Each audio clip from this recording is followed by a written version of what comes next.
আজকে থেকে আমাদের ত্রিপুরা মধ্যশিক্ষা পর্ষদের দ্বাদশ শ্রেণীর পরীক্ষা শুরু হয়ে গেছে। এবারকার পরীক্ষাতে আমাদের +2 স্টেজ মানে হায়ার সেকেন্ডারিতে মোট 25,345 জন ছাত্রছাত্রী পরীক্ষা দেবে।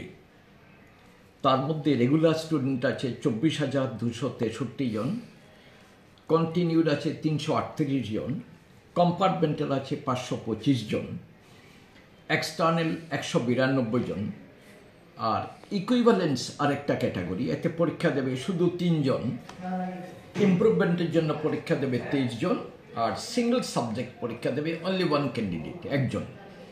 এই হলো উচ্চ মাধ্যমিকের 25,345 জন মোট পরীক্ষার্থী পরীক্ষা দিচ্ছে। কয়টা সেন্টার? আর উচ্চ মাধ্যমিকের মোট সেন্টার আছে 60 আর ভেন্যু সহ নিয়ে সেন্টার এবং ভেন্যু একটু আলাদা, একটা সেন্টারের আন্ডারে কিছু ভেন্যু থাকে, তো মোট হচ্ছে 98টা জায়গায় কেন্দ্রে পরীক্ষা হচ্ছে আমাদের। সেন্টার 60 আর ভেন্যু 98, ভেন্যু সহ নিয়ে 98 উচ্চ মাধ্যমিকের।